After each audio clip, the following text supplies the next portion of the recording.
სიმართლე რომ გითხრათ და მე ახლა ჯეუტი რო ყოფილიყავი, ხო? ეხლაც არ გამომიძახებდი. მაგ არ არის, აქ ჯეუტობას და იმაზე არ არის ლაპარაკი. აქ არის ადამიანი, შენ იძახე ფეხბურთელებს და რომლებს ჯერა და რომ ისა, ხო? მე კი არ ვიძახი რომ ყველა ჩემ გადაკვეთილებაში მე 100%-იანი ვარ, ხო? მაგრამ მე ვარ ის ადამიანი, რომელიც არავის არ შეიპაროს იმაში, რომ მართლა იმ ვიღაცას, იმიტომ არ ვიძახებ, რომ რაღაცა, სამართლიანად იძახეთ, როგორც თქვით. ხო რა, როგორც მე ვფიქრობ, რომ ეს უნდა იყოს, ამიტომ ვიძახებ. იგივე ამ დვალის ამბავს. კიდევ კაი რომ ეს თვითონ პიროვნებას ვიცნობ რა. ეხლა ესე თქვენ წარმოიდგინეთ, ის ჭორიკნები რო ყოფილიყო, როგორ ზოგიერთივით რა. გამოდიან და სულ რაღაცა ჯერ არაფერი გაუკეთებდნენ. იმათ რო ქონდათ ამის შანსი რომ ბომბარდირი 2 წელიწადია საუკეთესო რო ვიძახით, ხო, მაგრამ ერთ რაღაცას გეტყვით.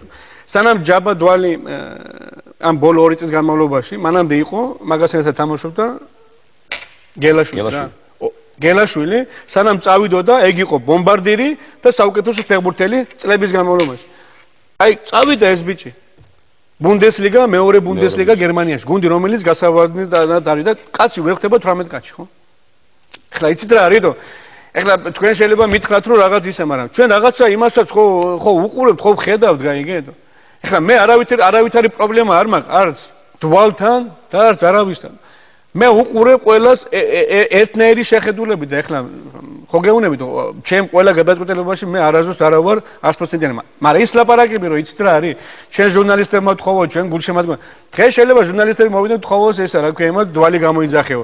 მე რომ გამას გააკეთებ, მე მოვლენ მეორე თამაშზე გამოიძახე ისო. მე ბოლოს უკვე მოვლენ ჩვენ დავაყენებ ძირითად შემადგენლობაში. მე ბოლოს უკვე გეტყვიან რომ წადი შვილო შენ სახში